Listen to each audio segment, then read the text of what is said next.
Me pankarta në duar dhe me thirrje për ndryshim, banorët u mblodhen sërish në shesh duke kërkuar më shumë vëmendje nga institucionet për zhvillimin, shërbimet publike dhe ruajtjen e identitetit të qytetit. Protestuesit ngritën shqetësime për investimet publike, infrastrukturën, shëndetësinë dhe mënyrën e administrimit të taksave, ndërsa kërkuan që qytetarët të jenë më aktiv në mbrojtjen e interesave të tyre. Nuk jemi dhe pak njerëz kaq sa jemi në qytetin tonë, se është e vështirë të mbledhësh njerëz të pa implikuar dhe të pavarur në Pogradeci.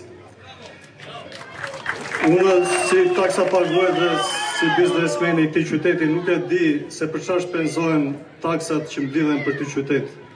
Nuk di të jetë bërë një rrugë që të ketë standarde të rregullta dhe europiane. Më parë prishen rrugët se sa ndërtohen. Nuk kemi një spital me të ketë kushte optimale dhe si duhet të paguhen, si duhet të jenë të gjitha. Nuk di, në qoftë se nuk i kanë dalë as 35 vite për të krijuar këto kushte popullit që vetëm paguan, atëherë ata janë ot pa aftë ose ajdut, njëra nga dyja janë. Lufta nuk duhet të ndalet, sado që jemi pak çdo ditë dhe më shumë do shtohen njerëz.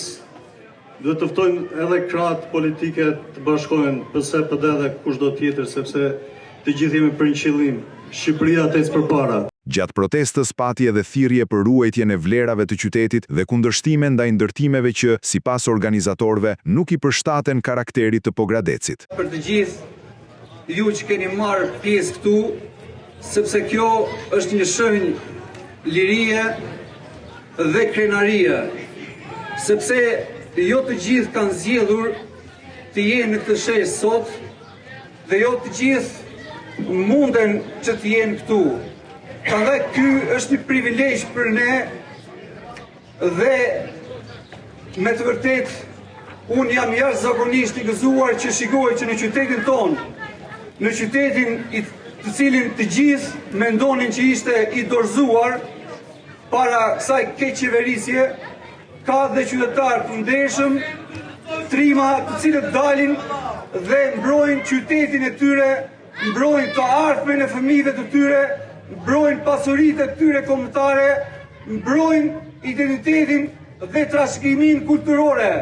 Ne nuk jemi kundër zhvillimit, por jemi kundër atyre ndërtimeve të cilat nuk i shkojnë për shtat qytetit tonë. Qytetarët folen edhe për problematikat e përditshme dhe për nevojën, sipas tyre, të një ndryshimi në mënyrën e qeverisjes. Po ti marrësh nga hallet që kemi, jemi bërë biselmani ne nëse që qaj më parë. Ne jemi keq qeverisur dhe vazhdojmë keq qeverisje. Ky vend është i bekuar. Gjerësia gjeografike në të cilën ndodhet Shqipëria është nga më të lakmuarat. Pasuritë të shumta mbi toksore dhe nën toksore. Duhet të ndryshohet sistemi nga keq qeverisje në mirë qeverisje. Që kërkon njerëz të mençur dhe me moral të lartë. Protesta e dytë në Pogradec u mbyll me thirrjen e qytetarëve për vijimin e reagimit dhe për një pjesëmarrje më të gjerë në ditët në vijim.